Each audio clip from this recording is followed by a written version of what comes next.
Welcome student. SOM online class में आपका स्वागत है।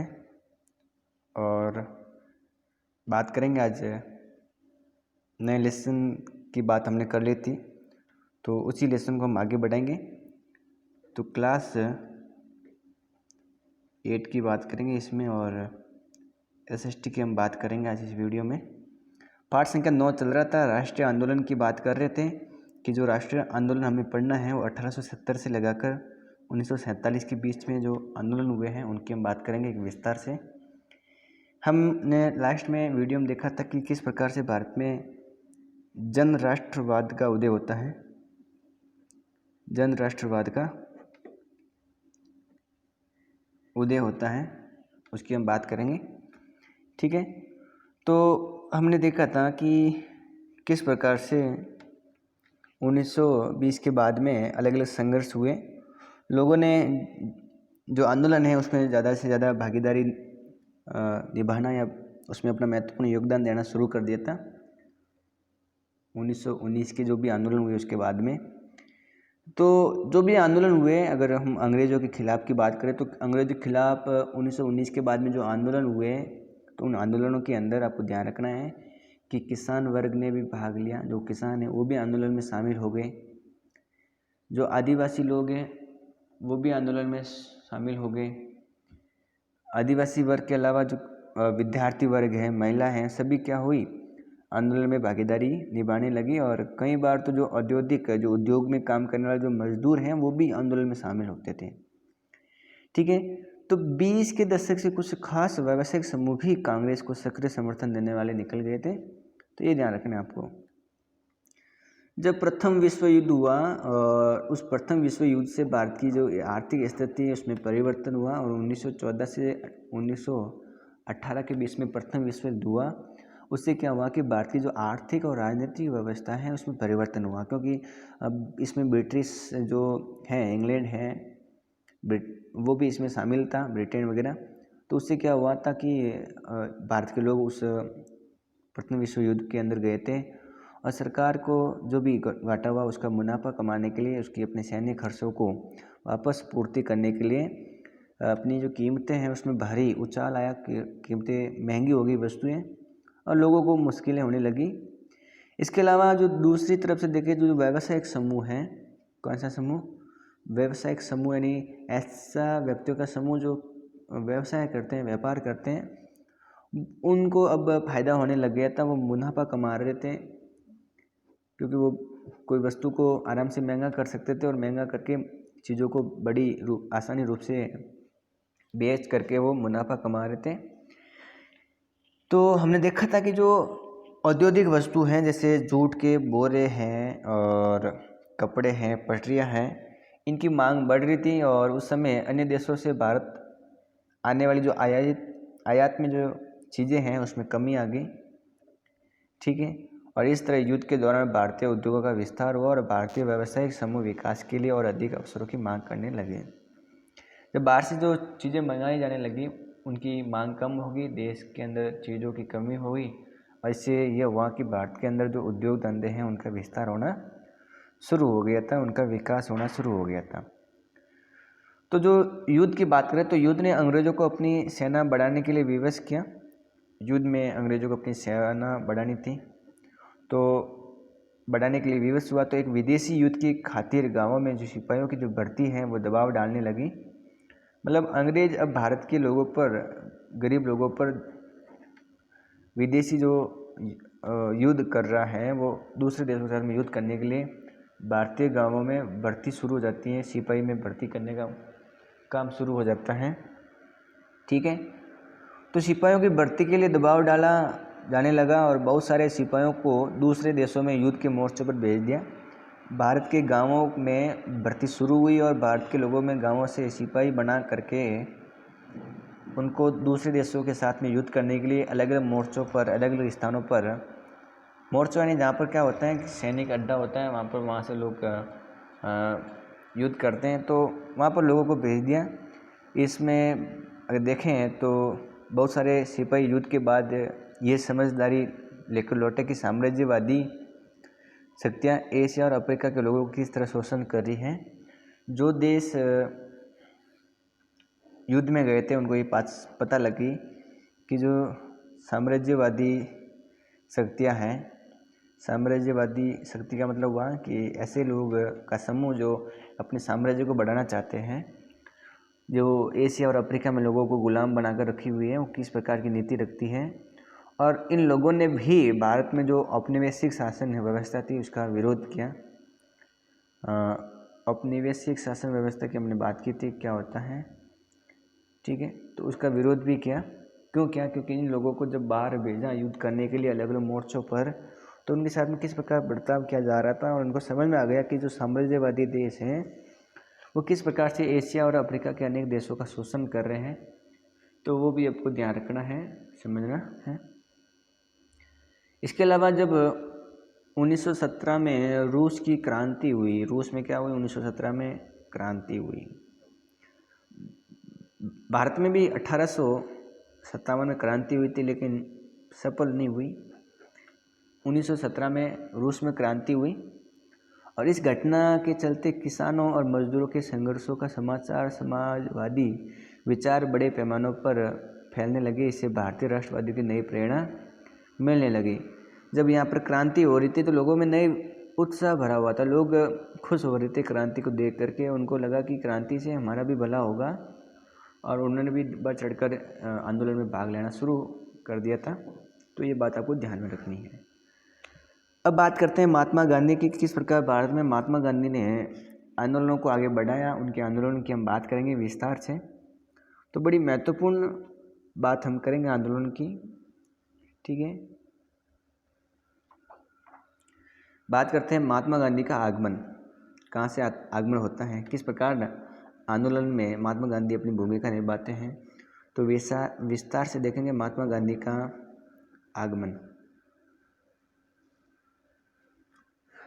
ठीक है, ध्यान से सुनेंगे।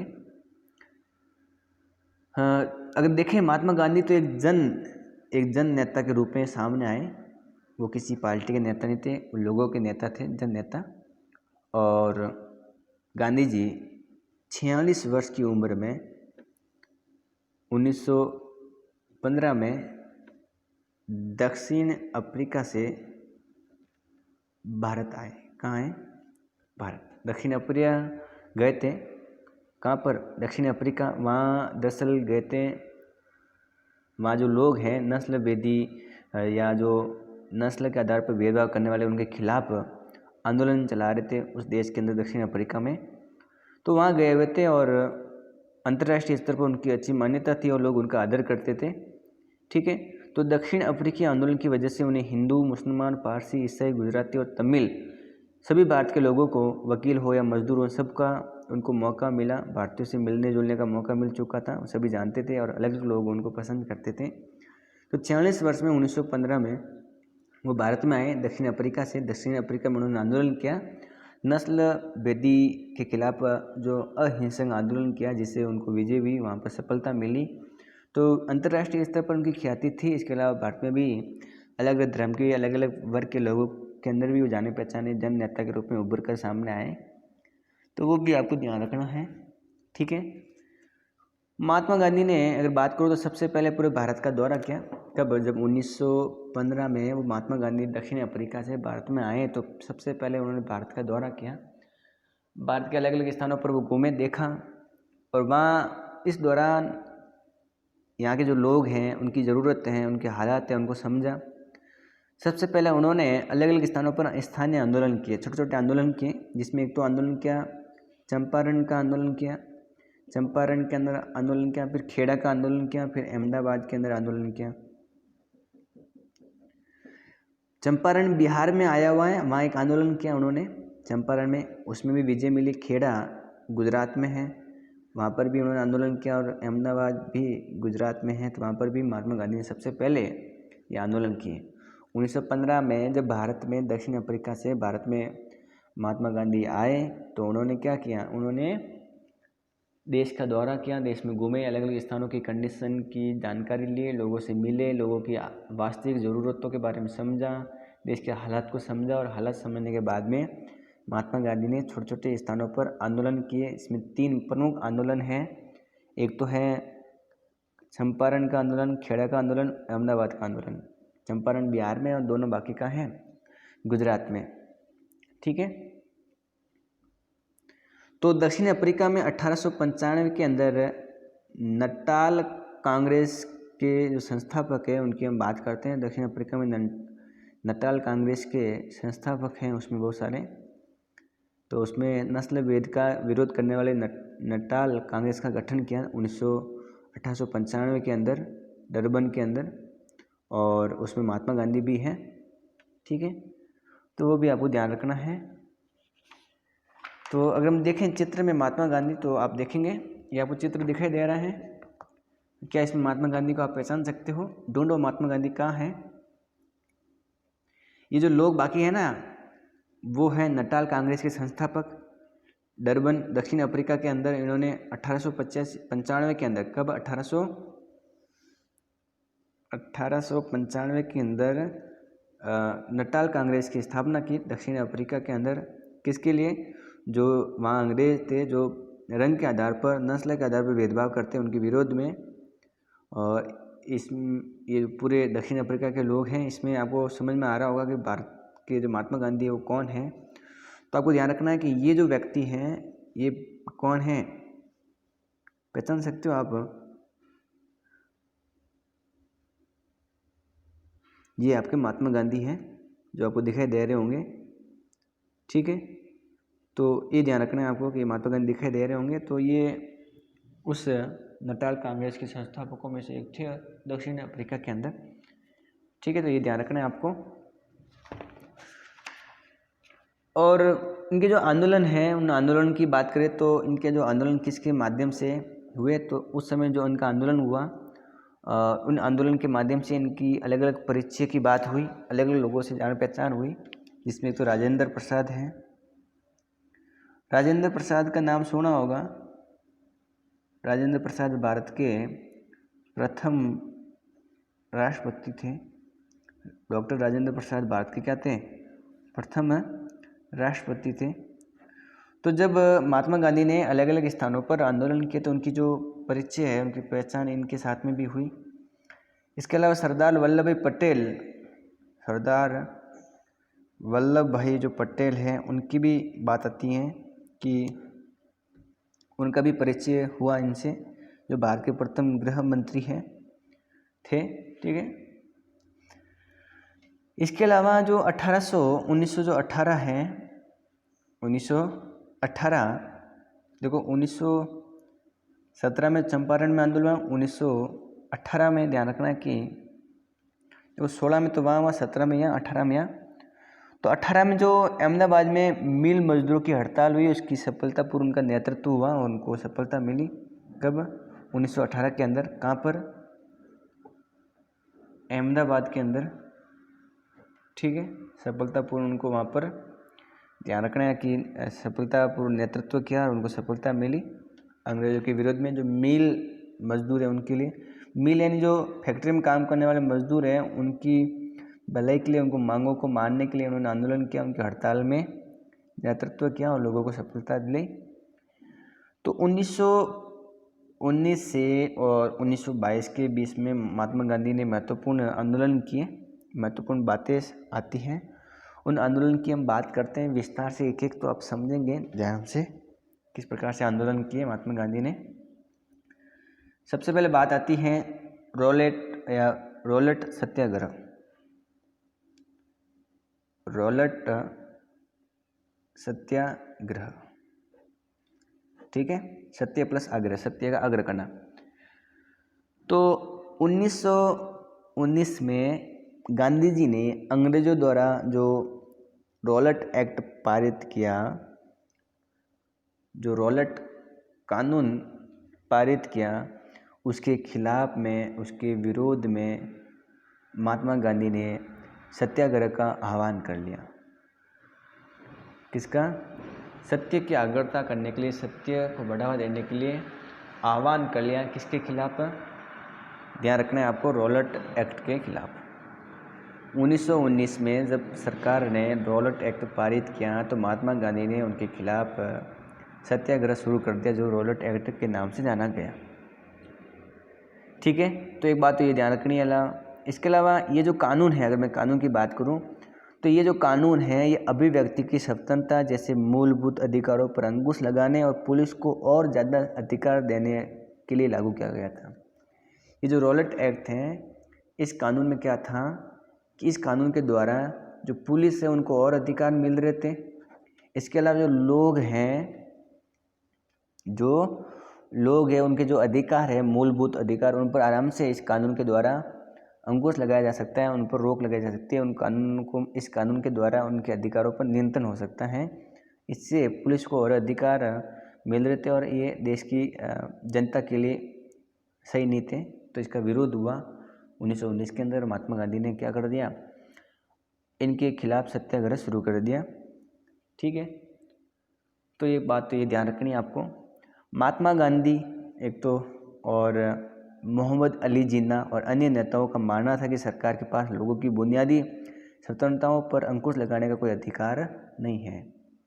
एक तो जो महात्मा गांधी है वो चाहते हैं कि लोगों के जो मूलभूत अधिकार हैं, लोगों की जो स्वतंत्रता है, उस पर अंकुश लगाने का, उस पर नियंत्रण, उस पर कंट्रोल करने का जो अधिकार है वो सरकार के पास में नहीं होना चाहिए। तो महात्मा गांधी हैं एक है मोहम्मद अली जिन्ना, इसके अलावा और भी जो नेता थे उन सबका ये मानना था कि सरकार के पास में लोगों की जो स्वतंत्रता है, लोगों के जो मूलभूत अधिकार हैं, उनको नियंत्रण करने का, उनको अंकुश लगाने का कोई अधिकार नहीं होना चाहिए। और उन्होंने इस कानून को शैतान की करतूत का, ये जो रॉलेट एक्ट है इसको कहा है शैतान की करतूत। ठीक है, और उनको निरकुंशवादी बताया। ठीक है, क्या बताया, निरकुंशवादी बताया। ठीक है, कि ये व्यक्ति हैं और ये निरकुंशवादी हैं। ठीक है, मतलब किसी पर अंकुश लगाने वाले, किसी पर कंट्रोल करने वाले और शैतान की करतूत, यानी सरकार का शैतान का जो काम बताया इनको रॉलेट एक्ट को। ठीक है, तो ये बात आपको ध्यान में रखनी है। तो सबसे पहले बात ध्यान रखनी कि 1919 में एक्ट पारित हुआ और इसका विरोध महात्मा गांधी, मोहम्मद अली जिन्ना सब ने किया। इसको काला कानून के रूप में या इसको शैतान की करतूत बताया और इसके द्वारा पुलिस को अधिकार मिल रहे थे। इससे लोगों के जो मूलभूत अधिकार की जो स्वतंत्रता है, आज़ादी है, वो ख़त्म हो रही थी, इसलिए इसका विरोध होने लग गया था। ठीक है, और इस कानून का विरोध करने के लिए, रॉलेट एक्ट का विरोध करने के लिए लोगों का विरोध करने के लिए, इस कानून का विरोध करने के लिए लोग 6 अप्रैल 1919 को अहिंसक विरोध दिवस के रूप में, अपमान व याचना दिवस के रूप में मनाया जाए, हड़ताल की जाए, आंदोलन शुरू करने के लिए सत्याग्रह सभाओं का गठन किया जाए। ठीक है, मतलब इन लोगों ने, महात्मा गांधी ने आह्वान किया, विशेषकर किसने, गांधी जी ने, किसके खिलाफ, इस एक्ट के खिलाफ कि ये जो 6 अप्रैल है 1919, तो 6 अप्रैल को जो दिवस मनाएंगे वो होगा अपमान व याचना दिवस। तो महात्मा गांधी ने 6 अप्रैल को अपमान व याचना दिवस मनाने की बात की। उन्होंने इस प्रकार का आह्वान किया और 6 अप्रैल 1919 को अहिंसक विरोध दिवस के रूप में, अहिंसक विरोध दिवस, अहिंसक नहीं जिसमें कोई हिंसा नहीं है, इस प्रकार का विरोध जिसमें कोई किसी प्रकार की हिंसा नहीं है, वो अहिंसक विरोध होता है। तो अहिंसक विरोध दिवस के रूप में अपमान और याचना दिवस की मनाने की बात की गई। लोगों का कि आप हड़ताल पर जाओ और आंदोलन शुरू करो और अलग अलग सत्याग्रह सभाओं का गठन शुरू किया जाए सरकार के खिलाफ। ठीक है, क्योंकि ये कानून सही नहीं है, इसलिए इनका विरोध होना ज़रूरी है। तो रॉलेट सत्याग्रह ब्रिटिश सरकार के खिलाफ पहला अखिल भारतीय संघर्ष था। इस खिलाफ भारत का जो पहला, अगर देखें तो पूरा भारत, अखिल यानी पूरा संसार की बात करें या पूरे भारत की बात करें तो पूरे भारत द्वारा पहला संघर्ष था। किसके खिलाफ, सरकार के खिलाफ। किसके तहत, तो रॉलेट सत्याग्रह के तहत। इसमें देखें तो ये मोटे तौर पर शहरों तक सीमित था। शहर के अंदर इस प्रकार की बात हो रही थी इस एक्ट के खिलाफ, ठीक है। और अप्रैल 1919 में पूरे देश में जगह जगह जुलूस निकाले गए। अप्रैल 1919 में पूरे देश के अंदर इसके खिलाफ जगह जगह जुलूस निकाले गए। हड़तालें शुरू कर दी। सरकार ने इन आंदोलनों को कुचलने के लिए दमनकारी रास्ता अपनाया। क्या अपने दमनकारी रास्ता अपनाया। और एक बात करें कि जो बैसाखी है, जो 13 अप्रैल की बात आती है, तो 13 अप्रैल 1919 को बैसाखी को अमृतसर के अंदर, अमृतसर पंजाब का नाम सुना होगा आपने, अमृतसर, तो अमृतसर के अंदर जनरल डायर के द्वारा एक कांड हुआ जिसको जलियांवाला हत्याकांड कहते हैं। जलियांवाला बाग हत्याकांड कहते हैं। तो इसमें क्या हुआ कि लोग 13 अप्रैल 1919 को बैसाखी का दिन था, इसलिए मेला था, लोग इकट्ठे हुए थे और जनरल डायर ने इकट्ठे हुए लोगों को भरे हुए मेले के अंदर गोलियां शुरू कर दी और जिस जगह पर लोग मरे हैं जलियांवाला बाग हत्याकांड के नाम से प्रसिद्ध हुआ और काफ़ी लोगों को मतलब नुकसान हुआ और काफ़ी लोग वहीं गोलियों से मर गए। सरकार की इस दमनकारी नीति की वजह से जो रविंद्रनाथ टैगोर हैं, कौन, रविंद्रनाथ टैगोर, जिनकी बुक का नाम गीतांजलि भी है, ठीक है। तो इन्होंने सरकार द्वारा जो उपाधि दी थी नाइटहुड की, कौन सी, नाइटहुड की जो उनको उपाधि दी हुई थी, वो सरकार को वापस लौटा दी। किसने, रविंद्रनाथ टैगोर ने। कब, जब जलियांवाला बाग हत्याकांड हुआ 13 अप्रैल 1919 को अमृतसर के अंदर जनरल डायर ने उन लोगों पर गोलियां चला दी बैसाखी के दिन, तो रविंद्रनाथ टैगोर ने ये जो नाइटहुड की उनको जो उपाधि मिली हुई थी अंग्रेजों द्वारा, वो उसको वापस दे दी, वापस लौटा दी, ठीक है। और जब ये रॉलेट एक्ट के दौरान लोगों ने ब्रिटिश शासन के खिलाफ हिंदू और मुसलमानों के बीच गहरी एकता बनाए रखने का प्रयास किया इस सत्याग्रह ने, कि हिंदू और मुस्लिम एक साथ में मिल करके अंग्रेजों का विरोध किए। और महात्मा गांधी ये चाहते हैं कि लोग साथ में मिलकर रहें। उनकी राय थी कि भारत में यहाँ रहने वाले सभी लोग, यानी हिंदू मुस्लिम वगैरह जो भी धर्म है, वो सभी साथ में मिल करके अंग्रेज़ों के खिलाफ हो जाए और अंग्रेज़ों का विरोध करें, ठीक है। तो इस प्रकार महात्मा गांधी के आंदोलन की शुरुआत होती है और आगे भी और आंदोलन पढ़ेंगे। आज के लिए इस वीडियो में इतना ही, बाकी बात करेंगे अगली वीडियो में। वीडियो को लाइक करें, चैनल को सब्सक्राइब करें और वीडियो को शेयर करें।